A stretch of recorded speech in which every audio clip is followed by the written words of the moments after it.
Perfecto.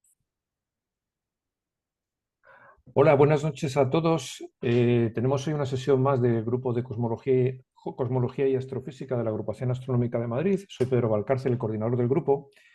Hoy os presento una ponencia de nuestro compañero Fernando Híjar sobre energía oscura, cálculos y, bueno, discusiones y análisis de lo que es esta energía que impregna la mayor parte del universo.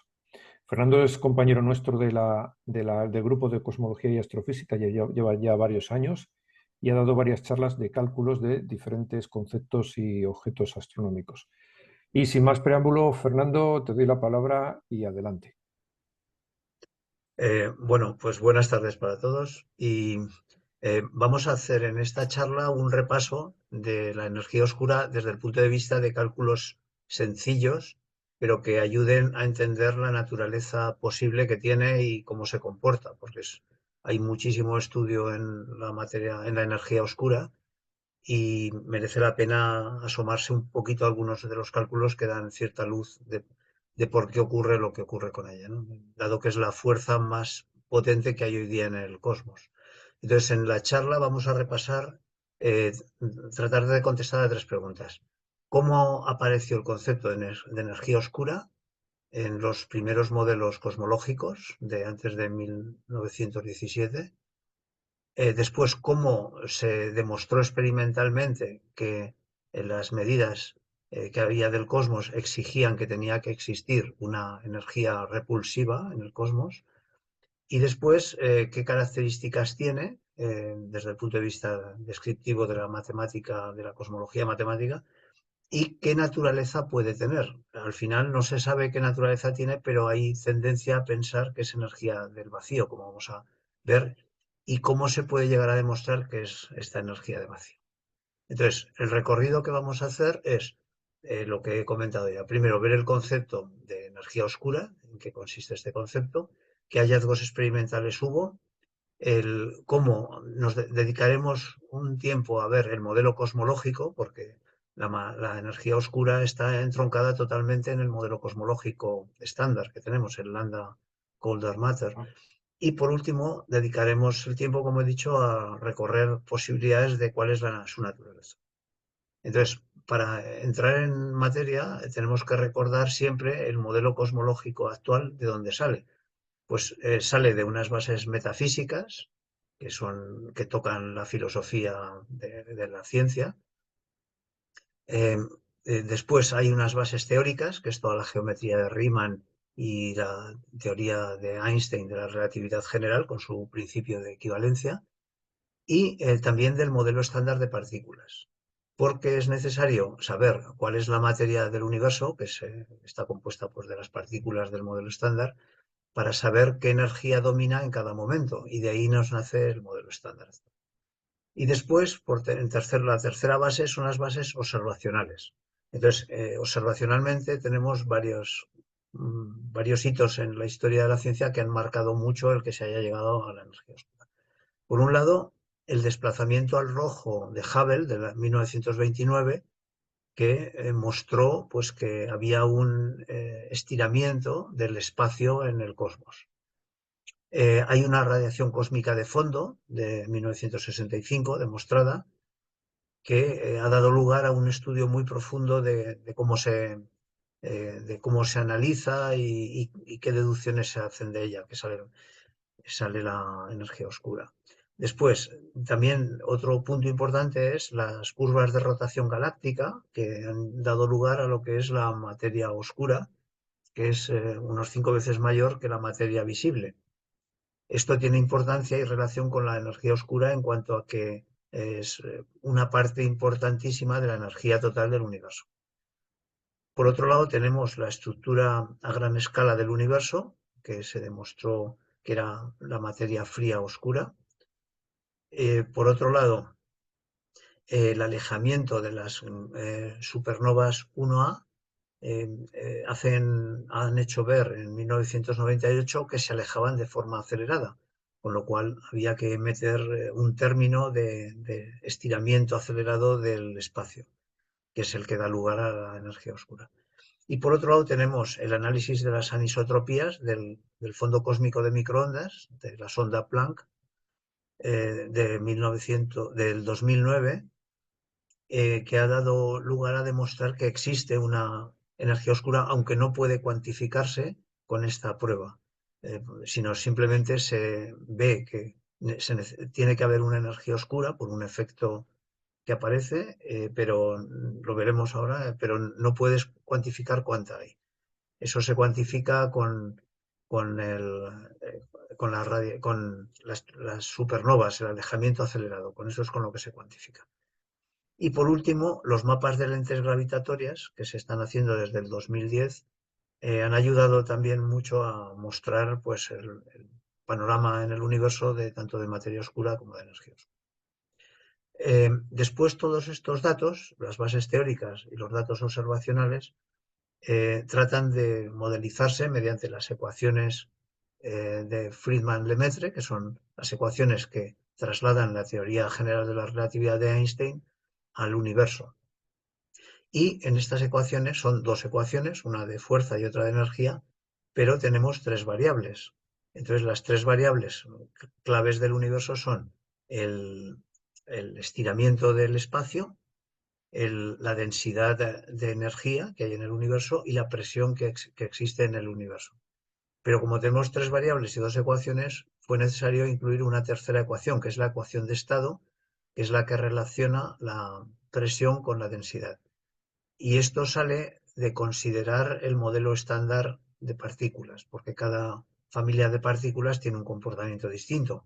La relación entre presión y densidad de la radiación, de los fotones y neutrinos, es muy distinta a la relación entre la presión y densidad de la materia y también de la presión y densidad de la energía oscura, que vamos a ver. Y de aquí, con esto salen los modelos cosmológicos. Aquí he puesto varios modelos porque esto pertenece a una charla anterior donde vimos todos los modelos cosmológicos, pero ya nos centramos en el cosmológico estándar concordante, el lambda Coulter Matter, que es el aceptado uniforme por la mayoría de los científicos hoy día, aunque tiene algunos problemas, pero resuelve la mayor parte de las observaciones. Y ya pasamos al origen del concepto de la energía oscura. Nació al aplicar la ecuación de Einstein, pues aquí la ecuación de Einstein había que resolverla porque es una ecuación muy general que relaciona la curvatura del espacio-tiempo con la curvatura, con el tensor de energía-momento.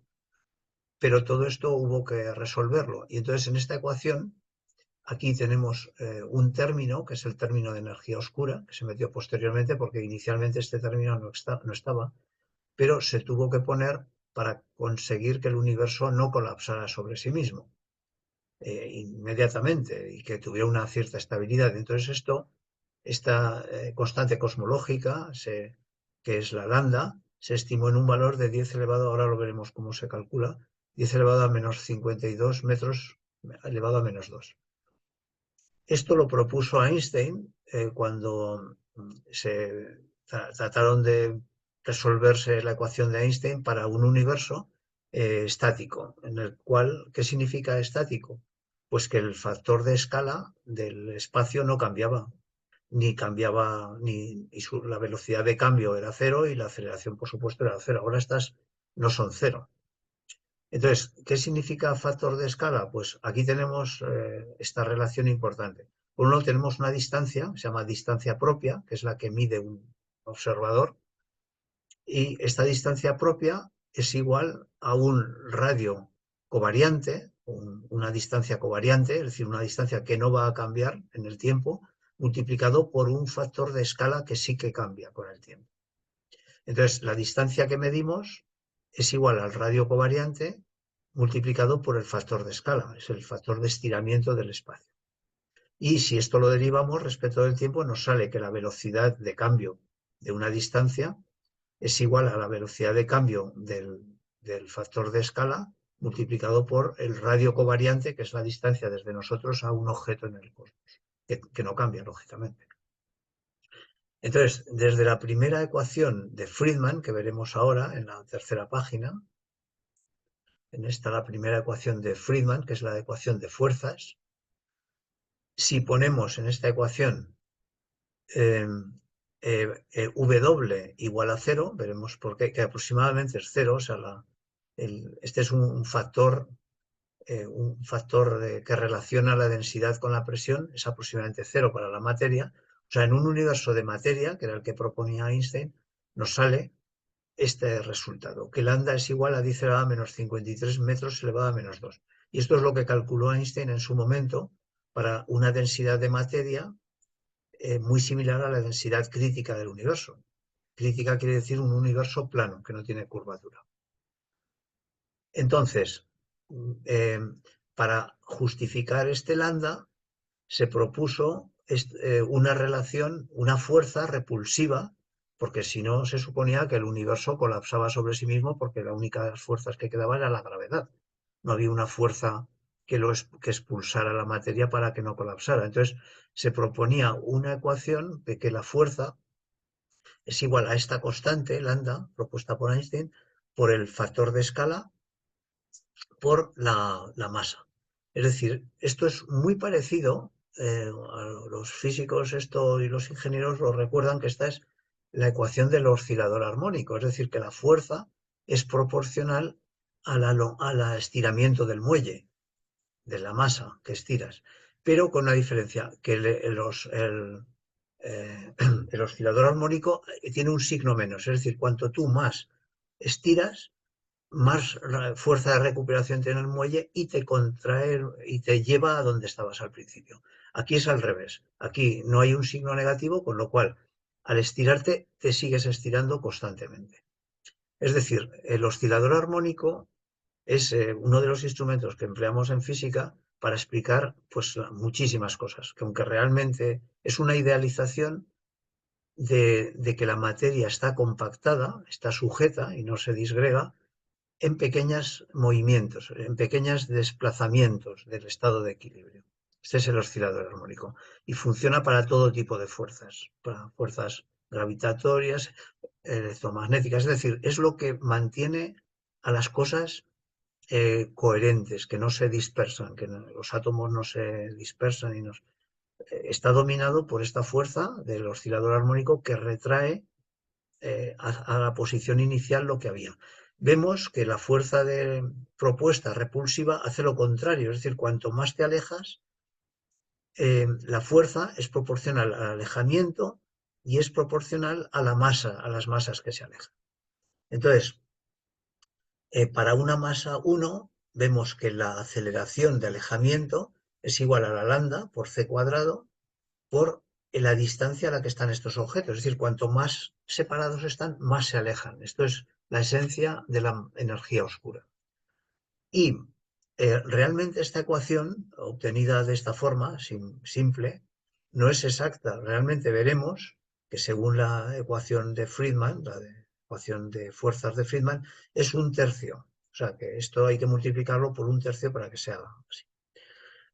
Después, Friedman, que estaba trabajando con estos temas, el señor era meteorólogo y era físico de fluidos, y trabajó con el universo como si fuera un fluido. Vamos a ver que realmente sus ecuaciones son de fluidos. Demostró que el cosmos que proponía Einstein era inestable, porque habría zonas. El que proponía Einstein era un cosmos estático, es decir, que no se movía, pues tenía esas creencias Einstein de un universo siempre estático, eterno, pero Friedman vio que era inestable, que demostró que era inestable y que las zonas donde tenían más densidad acabarían colapsando y las que estaban más dispersas acabarían yéndose más dispersas todavía, con lo cual no iba a haber una estabilidad en el universo. A lo cual Einstein predijo que en 1929 que lambda había sido el mayor error que había cometido. Después no fue un error. También quiero comentar una cosa. Esta ecuación de fuerza, de separación, de repulsión, es coherente totalmente con las observaciones que después hizo Edwin Hubble. Yo no sé si ya para proponer esto debió haber ya algún conocimiento de los experimentos que estaba haciendo, las observaciones que hacía Hubble, que veía que había una proporcionalidad que cuanto más lejos estaba un cúmulo galáctico, a más velocidad se expandía. Y esta conclusión es totalmente coherente con esta expresión que pongo aquí, que la fuerza de repulsión es proporcional a la distancia. En 1932, pues esto es una anécdota, de Sitter propuso un cosmos en expansión sin materia y de curvatura también nula, y propuso este valor para lambda. Esto lo vamos a ver más tarde cómo se demuestra. Y en este cosmos la expansión sería acelerada. Esto es lo que propuso de Sitter en 1932, que es lo mismo que se observó en 1998 por los observadores que fueron después premiados con el premio Nobel en 2011 por la expansión del universo, Perlmutter y Rice, que vamos a ver ahora. ¿Qué hallazgos hubo más importantes? Bueno, pues los dos hallazgos que más han demostrado que existe la energía oscura son las medidas de la distancia que hay en las supernovas tipo 1A, que son candelas cósmicas que se emplean como patrones de distancia, y proceden de enanas blancas binarias unidas con una estrella blanca, enana blanca y una roja. Producen unos brillos que son constantes, son muy parecidos, con un error más o menos del 7%, y esto las hace ser patrones de distancia hasta 50 megaparsec, con un error relativamente pequeño. Con estas medidas, ellos demostraron que el universo se expande aceleradamente con este valor de la constante, de 10 elevado a menos 52 metros elevado a menos 2, que es coherente con lo que hemos estado viendo hasta ahora. Y vamos a demostrarlo además matemáticamente. Y también veían que la constante de Hubble, que proponía Hubble, que es la relación actual, el cero quiere decir actualmente, la constante de Hubble de hoy día es la velocidad de alejamiento de un cúmulo galáctico respecto de la distancia a la que está hoy día. Es decir, la velocidad es la derivada de la distancia respecto del tiempo partido por la distancia. Y este es el valor que se propuso para la constante de Hubble después de bastantes medidas. Esto se observa que aparece el universo acelerado, que es el de la recta roja de este gráfico, y no los universos anteriores que había propuesto. Es decir, quedó con esto demostrado la existencia de una energía oscura medida con estos valores. Simultáneamente, cuando se hizo el análisis multipolar del fondo cósmico de microondas, que esto lo vamos a ver en una charla en enero, con todo detalle, cómo se hace el análisis multipolar, se demuestra en el análisis multipolar que existe dos variantes. Una, que con dipolos inferiores a 10 se abre mucho por el efecto Sache-Wolf tardío, que esto es el enrojecimiento gravitatorio que se produce en el cosmos por el efecto precisamente de la energía oscura. Y también si en los modelos de análisis se aumenta la energía oscura, además de abrirse esta zona del efecto Sache-Wolf tardío, es la apertura esta, pero el temprano lo que hace es que desplaza las curvas hacia la derecha, las curvas de análisis. Esto lo veremos en otra charla con detalle a qué es debido este efecto. Bueno, pues ya quedaba con estos dos experimentos medida la energía oscura y demostrado con el análisis de fondo cósmico de microondas que tenía que existir la energía oscura para explicarlo. Y vamos a hacer un pequeño repaso de los modelos cosmológicos para entender lo que nos viene después. Primero, las ecuaciones estas de Friedman hablan de que el cosmos es un fluido ideal, es decir, fluido donde las partículas es pues la masa, los planetas, las estrellas, todas las galaxias se comportan como un fluido, van flotando en el vacío, y es un fluido de viscosidad cero, es decir, no hay apenas colisiones que retarden lo que es la cantidad de movimiento del universo, por lo tanto no cambia la cantidad de movimiento porque las colisiones son prácticamente inexistentes, la viscosidad es cero. También tiene un transporte térmico cero, no hay apenas transporte térmico entre unas partes y otras del cosmos por sus distancias, con lo cual es isentrópico también. Y el universo circula por geodésicas temporales que solo convergen en el punto inicial del origen y en un futuro lejano donde pueden converger, pero las curvas geodésicas no se cruzan entre sí.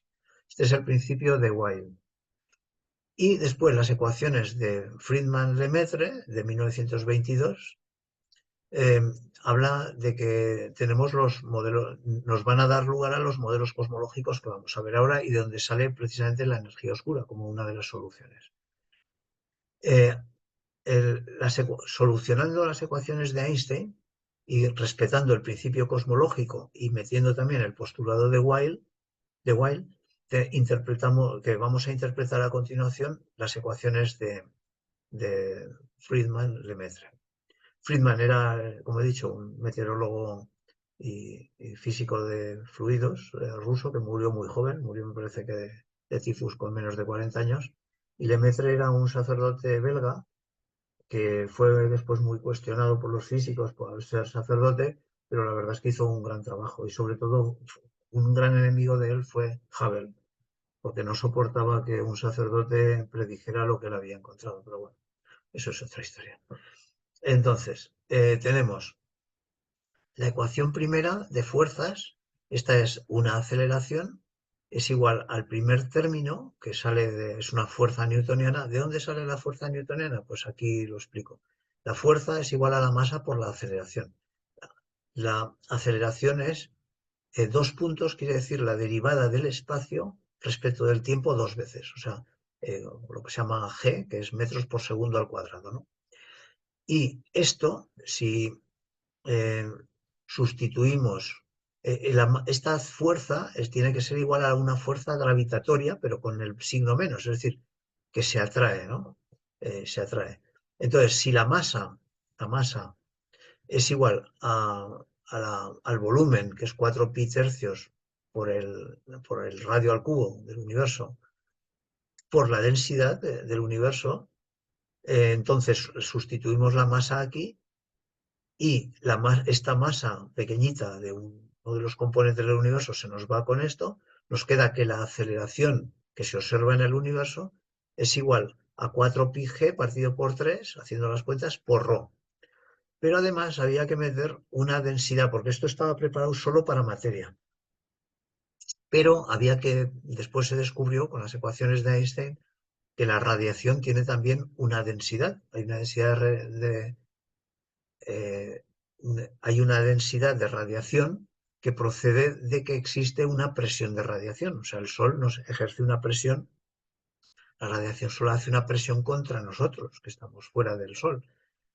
Y hay una relación entre densidad y presión que corresponde a esto, vamos a verlo después, pero ya lo sustituimos aquí. Esta es la densidad, es decir, la aceleración va a depender de este coeficiente más la densidad de materia más la densidad de radiación que hay en el universo.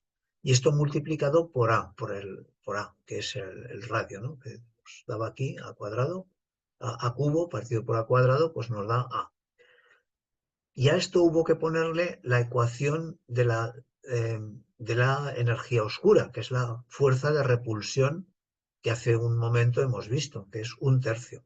El cálculo de 1/3 es más complicado, entonces no lo demuestro. Simplemente lo he puesto aquí. A nosotros nos salía lambda c cuadrado A, pero realmente es 1/3. Esta fuerza de repulsión. Entonces, A es el radio propio, es decir, es el factor de escala, que es el que medimos realmente. Rho es la densidad de masa, P es la presión de radiación, eso es la presión de radiación que tiene este valor, que se relaciona con la densidad de esta manera, por un coeficiente W, que esto veremos que corresponde precisamente a un universo dominado por la radiación.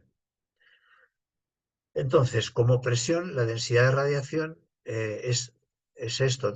Esto sale la ecuación. En una charla que vimos en relatividad se demuestra esta relación. Que la presión que ejerce la radiación es igual a la densidad de radiación partido por 3 por c cuadrado. Y hay que sumarlo a la masa, como he dicho, a la densidad de masa. Por otro lado, tenemos un balance de energías también en el cosmos, que es que si hacemos que la energía cinética menos la energía potencial es igual a la energía del universo, que se supone cero, la energía del universo cuando se ha tratado de contabilizar prácticamente se obtiene cero, y en los modelos teóricos es cero siempre. De aquí obtenemos que la velocidad a punto es la derivada del espacio respecto del tiempo, es decir, la velocidad. La velocidad al cuadrado es igual a 8πg partido por 3 por ρ por a cuadrado, que es el primer término newtoniano. A esto hay que ponerle una energía de repulsión debida a la fuerza, a la energía oscura, y también una energía de curvatura. Esto no lo demuestro aquí porque esto es de teoría de la relatividad que sale de la ecuación de Einstein, donde K es la curvatura del espacio-tiempo. Entonces, esta segunda ecuación implica que la evolución del universo se conserva la energía. Es adiabática, es decir, no sale calor del universo porque el universo es todo, no tiene dónde ir ese calor, y es isentrópica, es decir, al no salir calor, la entropía no cambia. Por lo tanto, al ser isentrópica, la variación de entropía es la variación de calor respecto del tiempo. Como la variación de calor es cero, pues la de entropía también es cero, y por lo tanto es un universo que es reversible. En principio, al no cambiar la entropía del universo en su totalidad, se puede revertir, y en esto se basan los modelos cíclicos conformes que hay también postulados. Es decir, el universo en su totalidad no cambia la entropía a nivel global, a nivel de las grandes estructuras, ¿no? Y se considera el cosmos como todo lo que existe, con lo cual no entra ni sale nada de él, y por lo tanto se trata como un sistema termodinámico aislado. No entra ni sale materia, y el tratamiento que tiene termodinámico es aislado. Me he detenido con estas ecuaciones porque vamos a deducir de aquí bastantes cosas interesantes en las dos próximas páginas. Y esto merece la pena para entender la esencia de la energía oscura. Aquí vamos a ver los tipos de universo que nos aparecen según los valores que dominan en el universo. Como he dicho, es un sistema termodinámico, por lo tanto, vamos a aplicar la primera ecuación de termodinámica, la ecuación de conservación de la energía. La variación de la energía, medida desde el centro de masas del sistema, o sea, del universo, desde nosotros, somos el centro de masas del universo que observamos, observable, es igual a la variación de calor que hay en el universo, que hemos dicho que es cero, más el trabajo que se hace sobre el universo, el trabajo de presión. Y aquí, siguiendo esto, no voy a entrar en detalles porque si no nos vamos a alargar. Aplicando el primer principio de termodinámica y parte de lo que hemos visto antes de las ecuaciones de Friedman, deducimos que la variación de densidad del universo es igual a -3 por la variación del factor de escala, partido por el factor de escala, que este cociente es la constante de Hubble actual, por la densidad de masa más la presión de radiación de fotones más neutrinos, ¿no? Todo lo que son entidades relativistas, a velocidad relativista, partido por c cuadrado. Y como nos hace falta, ya hemos comentado antes que tenemos dos ecuaciones de Friedman, nos hace falta una tercera ecuación para caracterizar al universo. Esa tercera ecuación nos lo da la naturaleza de la materia que hay en el universo y que domina en cada momento. Entonces, eso se llama ecuación de estado, que es la relación entre la presión y la densidad, porque nos hace falta una tercera ecuación para poder resolver las tres incógnitas, que es el factor de escala, la densidad y la presión. Y entonces, como la densidad, haciendo esta relación y sustituyendo ya aquí con estas relaciones matemáticas sencillas, sustituyendo en la ecuación 3, obtenemos esta otra ecuación. E integrando esta ecuación, obtenemos que la densidad en el universo en cada momento es igual a la densidad actual por el factor de escala actual partido por el factor de escala que queramos medir, elevado a 3 por W más 1. W es la proporción entre la presión que existe en el universo, medida en el universo, y la densidad de energía. y la densidad de energía venga de donde venga, sea de materia, sea de fotones o sea de energía oscura, de energía oscura, ¿no? Y con esto establecemos aquí una tablita que es muy interesante, que nos salen todos los tipos de universo y cómo se expanden según sea el valor de W. W es la proporción entre la presión y la densidad, que es la ecuación de estado que hemos nombrado. Entonces, de aquí nos salen tres valores muy interesantes. Uno es si W vale más un tercio, entonces tenemos que en el universo domina la radiación, es decir, la densidad de la radiación de fotones es la mayor densidad que existe con diferencia en el universo. Esto ocurrió en los primeros 60.000 años del universo. Eh, si prácticamente es cero prácticamente, entonces domina la materia. Claro, aquí hay gente que se puede preguntar, bueno, y en la ecuación que estudiamos de los gases perfectos, en los gases perfectos, si convertimos la densidad de gases en la presión, pues prácticamente nos sale cero. No es cero exactamente, pero es prácticamente cero. O sea, es un factor de 10 elevado a menos 10 aproximadamente. Expresado como energía, ¿eh?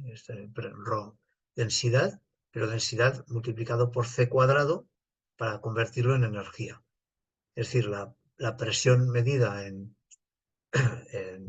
las medidas normales de presión estándar, en julios aquí, la energía, nos saldría prácticamente W 10 a menos 10, o sea, prácticamente cero.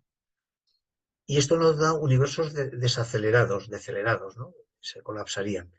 Pero como vemos que no colapsa, sino que se acelera, esto funciona a las medidas cuando a W le damos el valor de menos 1. Entonces, este es el universo dominado por la energía oscura, que es la que está ocurriendo ahora, en este momento. Estamos viviendo en la era de la energía oscura, con lo cual tenemos una expansión acelerada, que es la energía oscura, aquí domina la materia y aquí dominaría la radiación en esta curva de expansión. Entonces, ya el último cálculo ya así un poquito para entender ya dónde vamos, ya a continuación con la energía oscura, es este. Tenemos los tres universos. Si a W le damos el valor de más un tercio, como he dicho, pues y haciendo estas proporciones, sacándolas de las ecuaciones de Friedman-Lemaitre y de la charla de historia térmica del universo, esta otra ecuación, llegamos a la conclusión de que la constante, la constante de expansión de escala, la constante de escala, es proporcional al tiempo del universo elevado a la raíz cuadrada del tiempo del universo en cada momento. Y aquí sale que la velocidad de expansión de escala del universo tiene esta expresión, es un medio de t de 1 partido por la raíz cuadrada de t. Y de aquí nos sale una constante de expansión, una constante de Hubble. Si Hubble hubiera podido medir en aquel momento la expansión del universo, le hubiera dado que la expansión del universo cambiaba en cada momento, porque es inverso al tiempo, a 2 por t, 1 partido de 2 por t. Haciendo esto con la materia también, aproximadamente he dicho que W para la materia es cercano a cero, es muy cercano a cero.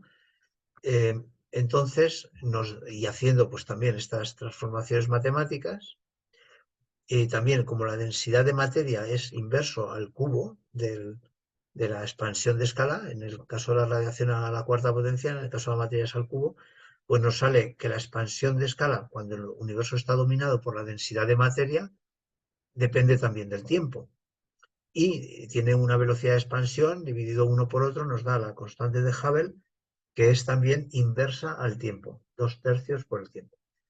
En las curvas que se ven en la expansión del universo, aquí está la expansión de la radiación, después la expansión de la materia, y por último, ya desde hace unos 7.000 millones de años, la densidad de energía que domina en el universo es la energía oscura, con una W que es igual a menos 1, como hemos visto antes.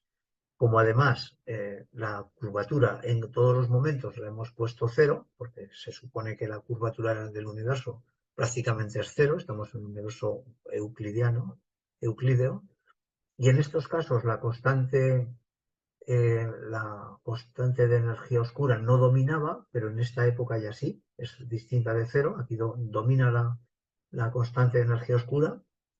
Entonces, haciendo estas transformaciones que pongo aquí, también explicadas, se obtiene pues que la constante de Hubble es eh, constante realmente. Y la expansión del universo es exponencial al tiempo. Es decir, el universo se está expandiendo por E elevado a la constante de Hubble por el tiempo.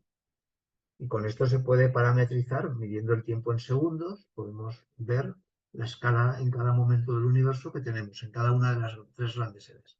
Esta primera era fue de los primeros 60.000 años, esta es desde los primeros 60.000 años aproximadamente hasta hace unos 7.000 millones de años, y esto es desde 7.000 millones de años hasta ahora.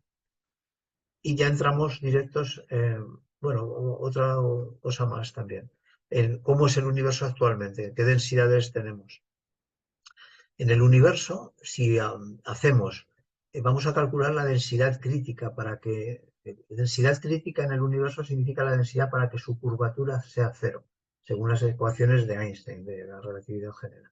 Entonces, si suponemos que aquí hay una galaxia, y todo está en esta parte del universo, esta galaxia tiene nosotros estamos en el centro, mirando todo desde el centro.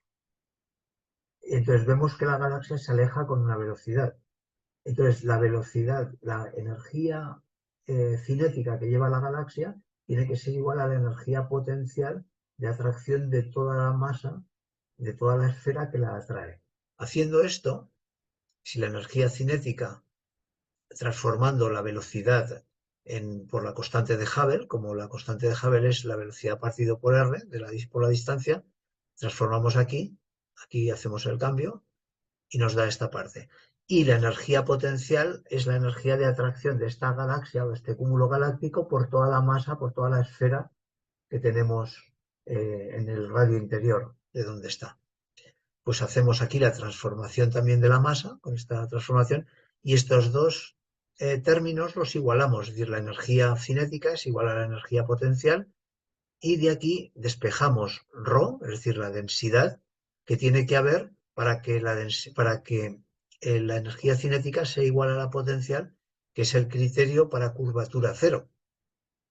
Entonces nos da que la densidad del universo es 3 veces la constante de Hubble actual al cuadrado, partido por 8pi por la constante de gravitación. Y esto aproximadamente da 10 a la menos 27 kilos por metro cúbico. Esta es la densidad del universo crítica, que hoy día, esta es medida hoy día. Como se ha medido con las curvas que se han estado midiendo en los distintos modelos, hoy día los valores que tenemos es la constante de Hubble, es esta, 2 por 10 a la menos 18 segundos menos 1. La densidad adimensional. Densidad dimensional es la densidad real partido por la crítica.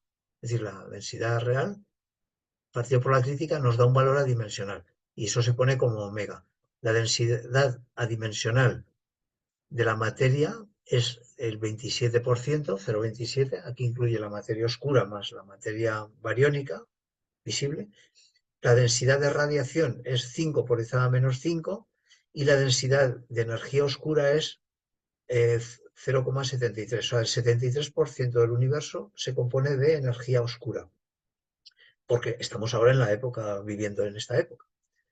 Entonces, sabemos que la materia bariónica, que es 0,27, se compone de un 4% de materia ordinaria, de materia bariónica u ordinaria, la que vemos, y una materia oscura que no vemos ni detectamos, porque no tiene interacción con nada ni con la materia bariónica, ni consigo misma, pues esto es lo curioso de la materia oscura, no interacciona ni consigo misma.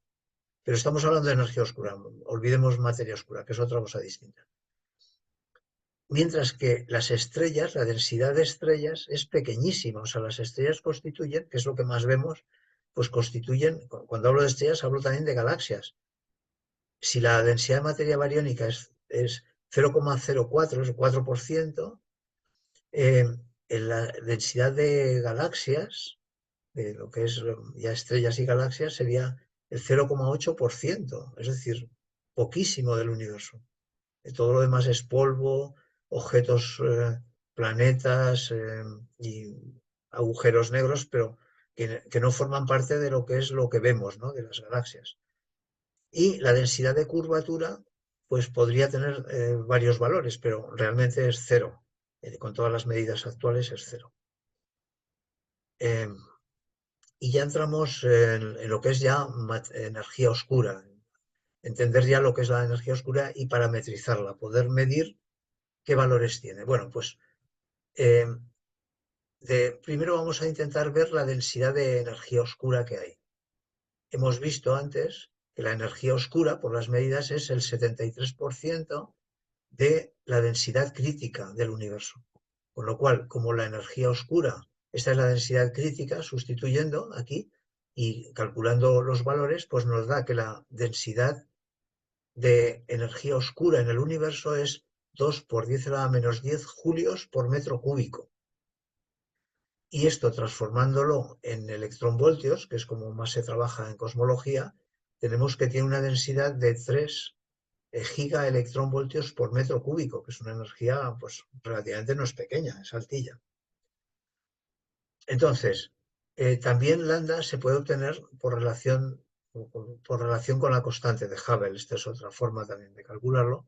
Y nos da 10 a la menos 52 la lambda, ¿no? Esto es como se ha calculado por lo que hemos estado viendo hasta ahora. Como la ecuación de estado del universo actualmente, que vivimos en la era de la energía oscura, es W, es decir, estamos sometidos el universo a una fuerza que domina la fuerza de repulsión. Las cosas se repelen en función de la distancia a la que están. Por eso está ocurriendo la expansión y eso se ajusta con las medidas que hay de las supernovas 1. Y se deduce de la ecuación que hemos visto antes, sustituyendo el W en esta ecuación anterior, aquí, en esta ecuación anterior, si W lo ponemos menos 1, entonces 1 menos 1, 0, esto es elevado a 0, ¿qué quiere decir? Que la densidad de energía oscura es siempre la misma, no cambia porque es la de ahora multiplicada por 1. Es decir, tenemos la energía oscura constante en el universo. Es decir, la energía oscura ahora, en este momento, es la energía oscura, la densidad de energía oscura en cualquier momento del universo. Es siempre la misma. Entonces, esto eh, es difícil explicarlo, es constante, pero indica que la energía oscura se está formando porque el universo se está expandiendo, con lo cual cuando se expande el espacio aumenta esa energía. Eso se explica desde el punto de vista de la indeterminación de Heisenberg y del campo de Higgs también, del campo de Higgs. Sobre todo porque de aquí se va a ver que es energía del vacío, que es lo que veremos. Entonces, se asocia, como pongo aquí destacado, que la energía del vacío cuántico es la base de la energía oscura, al depender solo del espacio vacío, que puede generar partículas virtuales que solo depende del volumen en un espacio homogéneo en el que está. Y este es el mejor modelo hoy día en física para interpretar la energía oscura que hay en el universo, en el espacio vacío. Entonces, de la primera ecuación de Friedmann-Lemaitre, si ponemos una aceleración cero, obtenemos y tratamos de calcular cuánto vale lambda. Ahora vamos a hacer el valor de lambda, a ver cuánto nos sale. Pues lambda nos sale este valor de aquí, de esta ecuación, que lo hemos hecho de forma muy sencilla. En realidad he puesto aquí una nota, y es que este 4, nos sale un 4 de resolver esta ecuación. Pero en realidad cuando lo hacemos ya finamente, mediante cálculos ya detallados de relatividad general, este 4 es un 8. Pero a efectos didácticos no cambia nada. O sea, tenemos que el valor es el mismo, es 10 a la menos 52 metros elevado a menos 2. Entonces tenemos, y con medidas ya muy finas, se ha llegado a esta conclusión, a que lambda vale 9 por 10 a la menos 52. Luego ya tenemos los parámetros más importantes de la energía oscura para entenderla. Uno, la constante de dónde procede, que es la constante lambda, que tiene este valor, con el mejor valor hoy día medido. y la densidad que tiene, la densidad de energía oscura, que es 3,1 gigaelectronvoltios por metro cúbico. Estos dos valores es lo que sabemos de la energía oscura. O sea, ya no es tan oscura, ya sabemos algo, su densidad de energía y el factor de proporción con la fuerza que genera. Entonces, vamos ya a ir terminando explicando qué naturaleza puede tener, porque ya hemos dicho que con la física actual la naturaleza más probable es que proceda del espacio vacío. Entonces, el primer modelo es en los sistemas cuánticos, por la razón de la indeterminación de Heisenberg, la menor energía no puede ser cero. Es decir, en un oscilador armónico, la energía del punto cero, que se llama del oscilador armónico, o de muchos de los sistemas cuánticos, en el punto cero existe una energía, que es lo que también se interpreta como energía de vacío. Y en cosmología se asocia con la densidad de energía oscura. Entonces, vamos a verlo desde el punto de vista del campo de Higgs, del potencial del campo de Higgs.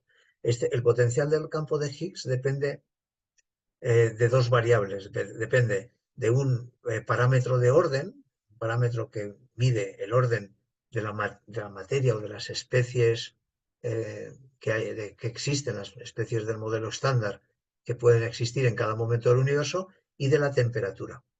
Entonces, este potencial tiene un potencial cero, que es el potencial de punto cero, lógicamente, por la temperatura al cuadrado, por el valor de orden al cuadrado, menos el valor de orden al cubo, más el valor de orden a la cuarta potencia. Donde el valor de orden tiene esta expresión en función de las variables alfa, beta y gamma. Estos son cálculos ya muy complicados que ya no quiero meter para no complicar más la situación.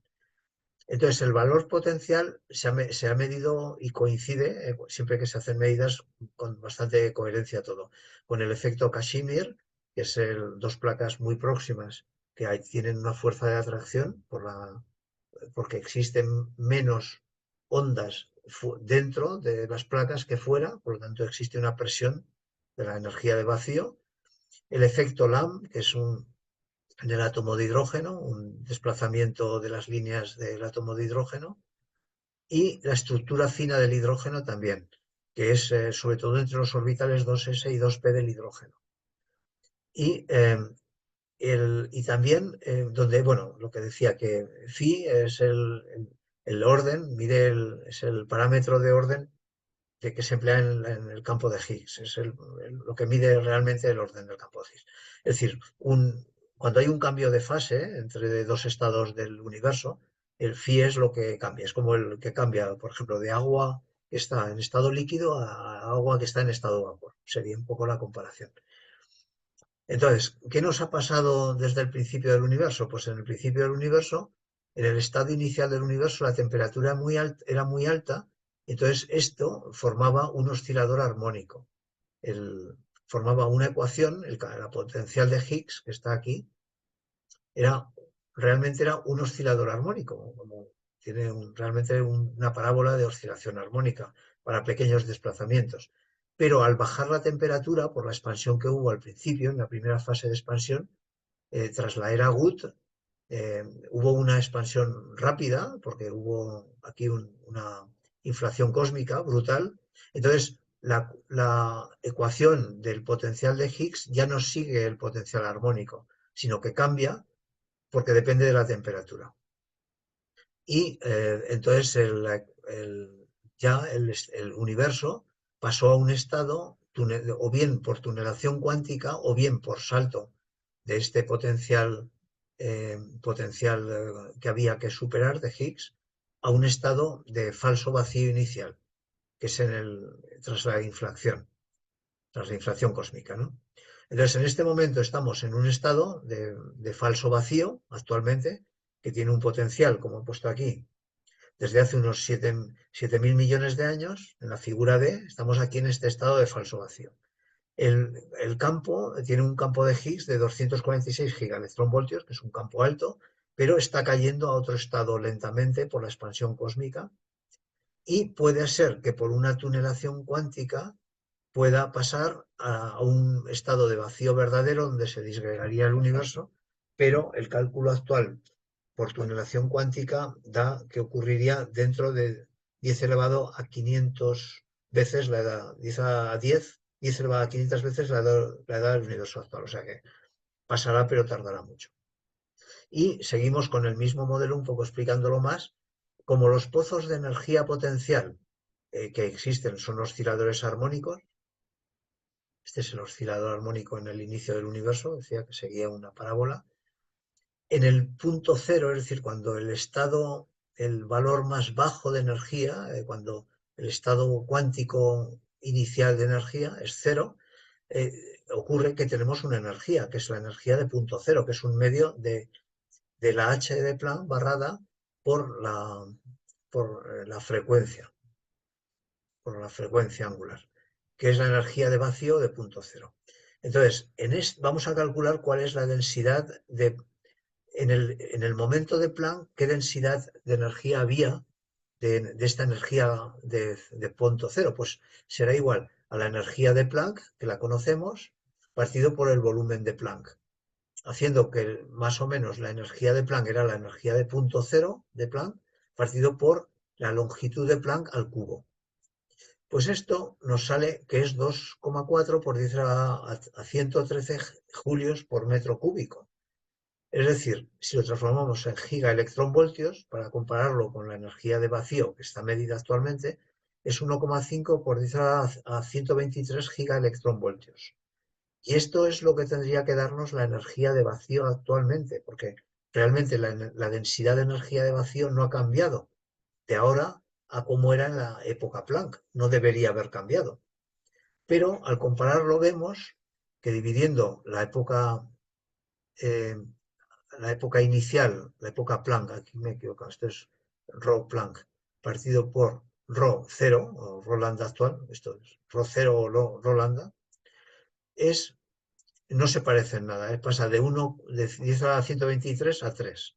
Es decir, el error de predicción es de 10 elevado a 122, que esto es lo que en cosmología ahora se dice que es el mayor error de estimación que ha ocurrido en la historia de la física. Claro, estos son magnitudes. Daros cuenta que un Google, de donde procede la palabra Google, es 10 elevado a 100. Esto es más que un Google. Es una barbaridad. Entonces, si ambas energías proceden del vacío, hay que explicar por qué no se parecen nada. Bueno, pues vamos a explicarlo en las siguientes páginas, en la siguiente página. Esta explicación puede ser muy interesante, es decir, la energía de vacío, la densidad de energía de vacío, lógicamente, cuando hay una transición de fase, lo mismo que la densidad de energía del agua, cuando pasa de estado líquido a estado vapor, la densidad de energía cambia muchísimo, porque la densidad de energía de las moléculas de agua están muy compactadas en forma de agua, al pasar a vapor están mucho más separadas y la densidad de energía cambia muchísimo. Pues esto mismo ha ocurrido en los modelos del cosmos actual. Como ha habido cambios de fase radicales, lo que se llaman las transiciones de fase, que vimos en las charlas de historia térmica del universo, las 4 transiciones de fase más críticas en los primeros 10 milisegundos del cosmos, pues en esas transiciones de fase la densidad de energía cambiaba mucho porque era absorbida por el cambio de fase, por la transición de fase. O sea, la transición de fase absorbe una cantidad de energía brutal. Lo mismo que el agua, al evaporarse, al pasar de estado líquido a vapor, absorbe mucha energía para poder estar en el siguiente estado de fase, pues lo mismo le ha ocurrido al cosmos. Entonces vamos a ver cuánto ha absorbido cada transición de fase. En las charlas de historia térmica vimos que ha habido 3 grandes transiciones de fase, de la época Planck a la Guth a la electrodébil y la electrodébil a la quark. Y entonces, ¿qué densidad de energía hay en cada una y cuánto ha cambiado? Bueno, pues como cada etapa tiene una energía muy superior a la siguiente, porque son energías grandísimas, la primera comparada a la Planck, comparada con la Guth, daros cuenta que pasamos de 10 elevado a 28 electronvoltios por partícula a 10 elevado a 24, es decir, son 10.000 veces más. Entonces, podemos decir que la transición de fase, la densidad de energía en esta transición de fase es la energía partido por el volumen típico de las partículas en ese estado de energía previo y en el siguiente, con lo que cambian. Entonces, el volumen lo vamos a asociar al cubo de la longitud típica o la longitud Compton de las partículas, que es la longitud que define el tamaño prácticamente del comportamiento de tamaño de una partícula. Como la energía es igual, por la ecuación de Planck, a h por nu, y nu es igual a c partido por lambda, tenemos que la energía es igual a hc partido por lambda. Si ponemos la lambda, despejamos lambda, la longitud típica, Compton, será hc partido por la energía. Y sustituyendo aquí, en este punto, pongo solo energía inicial porque la final ya he dicho que es muchísimo más pequeña, con lo cual es prácticamente despreciable cero. Entonces, poniendo aquí la lambda y sustituyendo aquí, nos da que el cambio de densidad de energía en una transición de fase es igual a la energía inicial a la cuarta potencia partido por h por c al cubo. Estos son constantes universales. Y esto nos da una variación medida en electronvoltios por metro cúbico.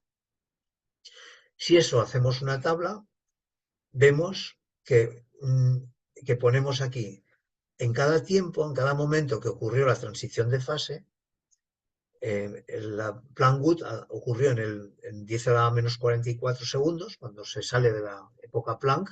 Este es el tiempo de Planck. Después, este es el tiempo de transición Wood electrodébil, justo antes de la expansión inflacionaria. Y esta es del paso, la transición de fase de electrodébil a quark, que ocurrió con una energía ya que se consigue con el acelerador, el LHC, porque esto, el LHC está consiguiendo ya 10 elevado más tiempo que este, ¿no? Y energías ya de 10 elevado a 14 electronvoltios por partícula. Entonces, en el estados iniciales del universo había una relación entre la energía y el tiempo. Esto se explicó en la charla que dimos sobre historia térmica del universo, está descrita esta ecuación. Entonces, sustituyendo aquí el tiempo, o sea, poniendo aquí el tiempo de cada transición, la energía correspondiente al estado inicial de la transición y aplicando esta ecuación de cuánto disminuye la densidad de energía en cada transición de fase por ser absorbida por la transición de fase, pues nos da que en la primera transición de fase se absorbe 10 elevado a 122 electronvoltios. O sea, por gigaelectronvoltios por metro cúbico. Es decir, que ya en la primera transición de fase, desde la época Planck a la Wood, ya se come de aquí, de esta cantidad de energía que tenemos que justificar que desaparece, 10 elevado a 122. Después, en las otras transiciones de fase, se va absorbiendo energías ya también muy altas. Pero claro, muy altas, pero comparada con la primera es prácticamente nada, ¿no? Entonces, al final conseguimos justificar una absorción de densidad de energía por transiciones de fase del orden de 10 a 122 a 123, que más o menos nos justifica lo que necesitamos, porque tenemos que justificar pasar de 1,5 por 10 a la 23 hasta 3 gigaelectronvoltios por metro cúbico.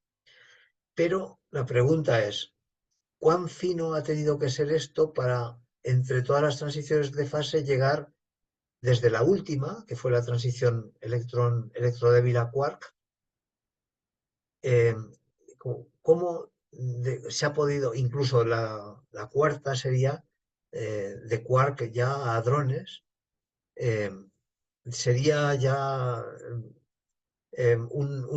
más, pero es de orden inferior. Pero vamos, el problema es del ajuste fino, se llama, este es el problema del ajuste fino, es decir, que las transiciones de fase se nos han comido justamente toda la energía que había inicialmente en el universo para que dé justamente ahora la energía que hay en la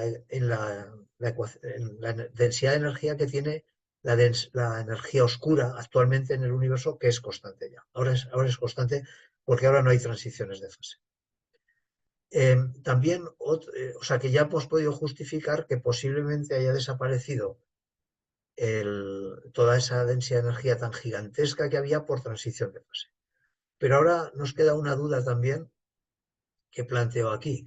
Es que si calculamos haciendo una estimación y supongamos que la energía oscura, por sus propias alteraciones, o sea, que son pequeñas alteraciones de la energía de vacío, nos genera partículas virtuales. Vamos a calcular la longitud Compton de estas partículas virtuales que nos genera la energía oscura, que es lo que hemos puesto antes, ¿no? Energía aquí abajo, longitud Compton y Hc arriba, ¿no? Entonces, vamos a calcular de qué tamaño serían esas partículas virtuales generadas por la energía oscura. Y haciendo cálculos aquí, densidad de estas partículas, como conocemos la densidad de la energía oscura actualmente, sustituyendo esta densidad para calcular el valor que tendría, despejando m, nos sale que saldrían partículas virtuales de 2 por 10 a la menos 3 electronvoltios, o sea, partículas 1000 veces menos pesadas que los neutrinos, o sea, partículas pequeñísimas, aunque hoy día se está trabajando intentando buscar los axiones que son de 10 elevado a menos 4, entre 10 a la menos 3, 10 a la menos 4, 10 a la menos 5 electronvoltios. O sea, que los axiones además son las partículas que son hipotéticas de la materia oscura, con lo cual estaríamos hablando de que las partículas hipotéticas de la materia oscura tendrían un tamaño similar en energía a las partículas virtuales que nos genera la energía oscura. O sea, sería como un cierto parecido, pero vamos, que salen partículas muy pequeñas y esto es un poco extraño porque cuando hay partículas virtuales salen de muchos tamaños, siempre que la energía lo permita. Entonces, que haya unas partículas tan pequeñas sale extraño. Y no hay mucho más que explicar. Ya se puede explicar la existencia de energía oscura por el principio antrópico, es decir, el principio antrópico fuerte dice que el mundo lo han hecho así a mano, está diseñado desde fuera y para que sea así. Y el débil dice pues que no se ha diseñado así, pero tras muchas casualidades estamos aquí y es lo que estamos viendo. Esto es el principio antrópico débil, es un poco tautológico, es decir, pues es lo que vemos, pues nos conformamos, estamos viendo esto. O bien esperar que una futura teoría de gravitación cuántica, dentro de las teorías cuánticas de campos, o ecuaciones de estado del cosmos que no conocemos puedan explicar esto. Pero vamos, hasta aquí hemos llegado tratando de explicar que muy probablemente es energía de vacío, energía oscura, y que esa energía de vacío ha sido absorbida, como he puesto antes, por las transiciones de fase iniciales del cosmos. Y ya, para terminar, pues muchas gracias y vemos aquí el cosmos, cómo ha evolucionado su parámetro de dimensión, lo que es la escala, en cada una de las épocas. En la época de radiación, donde dominaba la radiación de fotones y neutrinos, como expandió, en la época de la materia ordinaria y después a partir y de la materia oscura y la ordinaria, y son las dos, cuando dominaba la materia bariónica y oscura, que la constante de Hubble no era constante, sino que dependía del tiempo, lo mismo que en la época de radiación, y ahora sí es constante desde hace 7.000 millones de años porque domina la energía oscura. Entonces, por eso precisamente estamos en un proceso de expansión acelerada desde hace unos 7.000 millones de años. O sea, aproximadamente de unos 1.000 millones, unos 2.000 millones de años antes de nacer el Sol. El Sol ya nació en la era de la energía oscura. Y bueno, con esto es todo. Muchas gracias. Y si hay alguna pregunta que hacer adicional. Muchas gracias, Fernando. La verdad es que ha estado muy bien la charla que nos has dado, muy completa. Y tiene por una parte la aproximación matemática y por otro también la interpretación física de este enigma, ¿no? Que es la energía oscura. Bueno, tengo aquí varias preguntas de las personas que hemos escuchado esta charla. Te las voy comentando. Por ejemplo, una pregunta es que la energía oscura puede entenderse como una fuerza o una presión, es decir, algo que estira el universo o los objetos que hay en el universo más que una energía en sí misma, ¿no? Porque parece que el universo está forma parte de un fluido y es una energía que está dentro de ese fluido, ¿no? Por el postulado de Weyl.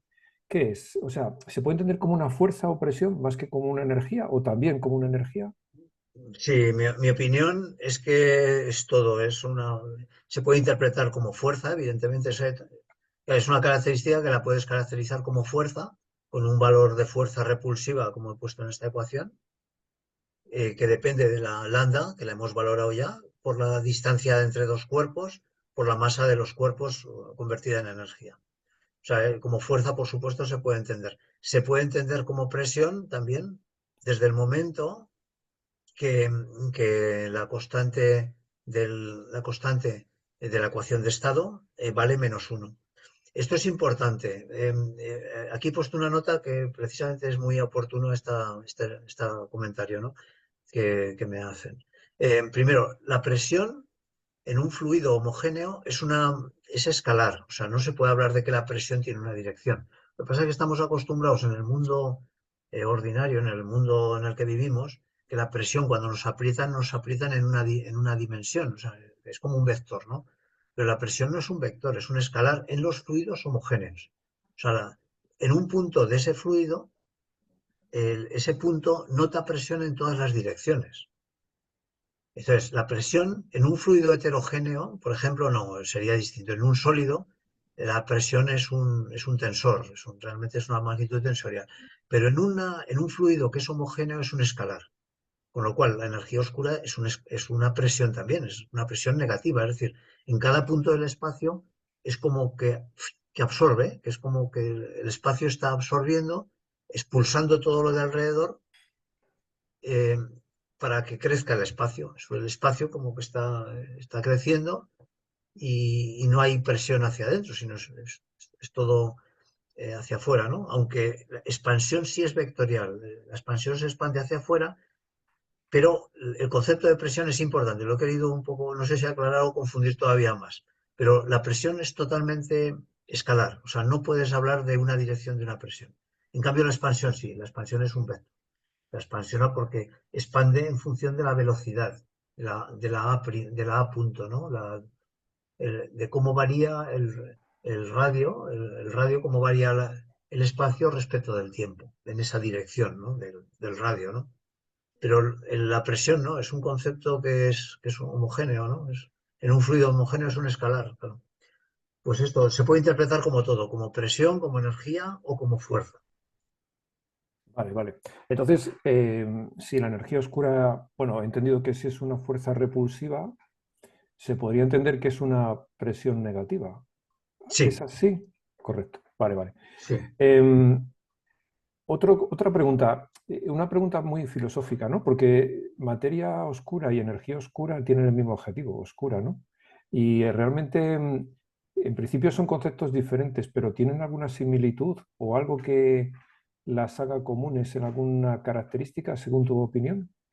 Pues en mi opinión, creo que ninguna, salvo, pero no es característica, es casualidad lo que he comentado al final, de que parece ser que las partículas que se están buscando como justificante de la energía oscura, o supuestamente que existieran partículas de energía oscura, coincidirían en masa con uno de los candidatos hoy día eh, que más se busca para la materia oscura, que son los axiones.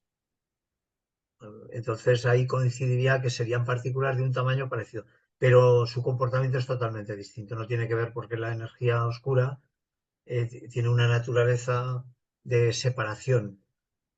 Precisamente al principio he comentado este punto, que la fuerza que caracteriza aquí, la fuerza que caracteriza es como un oscilador armónico, pero con el signo más para la fuerza repulsiva. Si fuera un oscilador armónico atraído, que sería el caso de la materia oscura, sería menos. O sea, la materia oscura tiene un comportamiento de oscilador armónico en pequeñas partículas. De hecho, las oscilaciones bariónicas iniciales que se ven en el fondo cósmico de microondas son oscilaciones de osciladores armónicos, y eso lo produce la materia oscura, la materia oscura inicial, y los osciladores eran o materia ordinaria o materia oscura.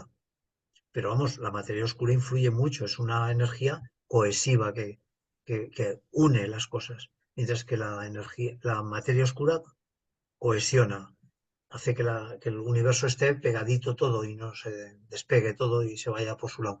Mientras que la energía oscura es lo contrario, trata de romper y despegar y disgregar el universo. O sea, tienen una naturaleza totalmente distinta y podría coincidir solamente en que sus partículas tuvieran el mismo tamaño si es que esto se llega a demostrar. Esto es una Vaya, aproximación que he querido hacer, sí, sí.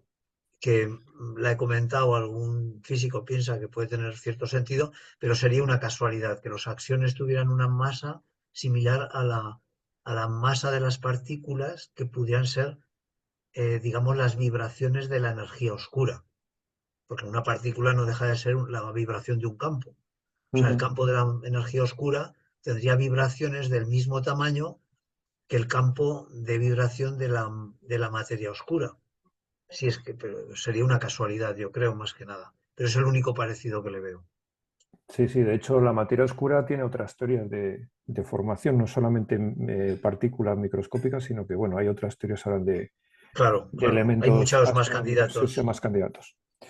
Claro. Eh, una pregunta que es muy extendida que mucha gente tiene, ¿no? Y es realmente si el factor de escala del universo se está expandiendo porque hay algo que lo está provocando, sea lo que sea, pues, y el universo se está expandiendo de manera exponencial, pues deberíamos verlo a escalas más pequeñas. No hace falta irse a cúmulos galácticos, sino dentro de la misma galaxia o de un sistema estelar o incluso dentro de un espacio de un planeta, ¿no? En el mundo real, ¿no? Incluso hasta nosotros podríamos ver o podríamos detectar esa expansión acelerada, ¿no? Aunque sea microscópica, deberíamos verla. Entonces, ¿esto se ha detectado o qué opinas tú de esto? No, nunca jamás se ha detectado en los sistemas que tienen interacciones, de las cuatro fuerzas fundamentales, nunca se ha detectado una expansión del universo. Eh, las cuatro fuerzas son cohesivas, la fuerza gravitatoria, la electromagnética, la fuerza y la débil. Solamente habría un caso curioso, que es que la fuerza fuerte entre hadrones, eh, por ejemplo, entre los quarks que unen los hadrones, tienen en una distancia de 10 elevado a un Fermi, es potentísimamente atractiva, es muy fuerte, es la fuerza más fuerte que existe en la naturaleza, pero solamente se manifiesta en distancias de 10 elevado a menos 15 metros, un Fermi. Pero si la acercamos más a estas entidades, a un quark con otro quark a una distancia menor, a partir de 0,7 Fermis, Ujú, ya se transforma en fuerza repulsiva. Con lo cual ahí tendríamos un parangón de repulsión con la fuerza del vacío, ¿no?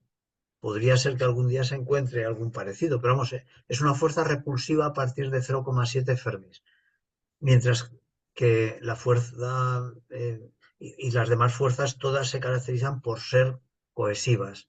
Entonces, son mucho más poderosas las fuerzas cohesivas que la fuerza que hace la expansión del universo, que la fuerza de la energía oscura. La energía oscura es muy débil, es sí, sí. muy, es muy grande por el tamaño del universo, porque claro, depende del vacío, pero a nivel local es muy, muy débil, con lo cual dos cuerpos que tienen algún tipo de interacción de fuerza o fuerte o electromagnética o débil o fuerte o débil no se ven afectados por la expansión del universo. Hasta tal Mm, punto que incluso las galaxias dentro de un mismo cúmulo no se expanden. O sea, el cúmulo está cohesionado por la fuerza de gravedad. Y por ujú, supuesto mucho más un átomo, una molécula. O sea, cualquier variación, por pequeñísima que fuera, en un átomo, en los niveles electrónicos de un átomo se observaría y nunca jamás se ha observado. Y se han visto. observado efectos superfinos como el efecto Lamb o efectos hiperfinos de lo que es la estructura hiperfina del hidrógeno, y jamás se ha observado la mínima variación, con lo cual se asume que es una energía que solamente afecta a gran escala por encima del tamaño de los cúmulos galácticos. Ya. Otra pregunta. Cuando has mencionado la transición de la era de la radiación a la era de la materia, has mencionado varias veces los 60.000 años del universo y en realidad no es un error porque la época de la recombinación del espacio, es decir, cuando el universo dejó de tener los fotones confinados y empezó a ser oscuro, fueron los 360.000 años, ¿no? No los Sí, sí, 60.000 años. ¿No es un claro, error? claro. Correcto, Es, correcto. Es cuando se liberaron definitivamente los fotones de la materia. Pero el inicio de la liberación empezó a los 60.000 años, o sea, se tiró 200.000 años tratando de salir los fotones, se volvían para adentro y así entrando y saliendo hasta que vale. Ujú. de la última superficie de liberación de fotones fueron solo los 360.000 años.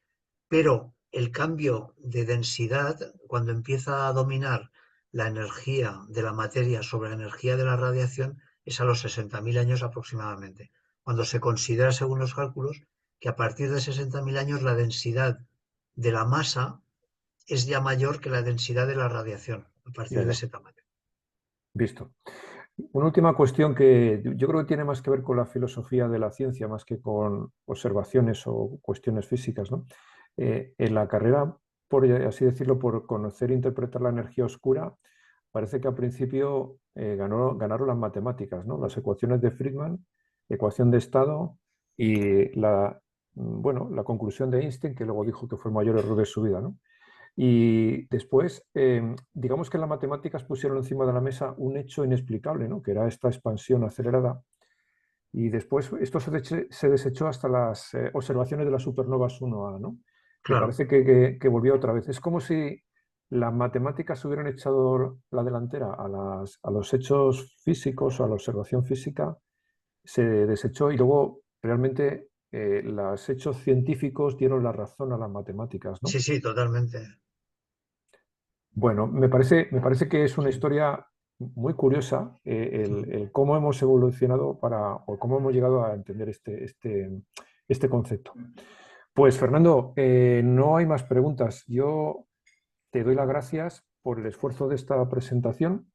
Tiene ese puntito medio de que es suficientemente densa, pero no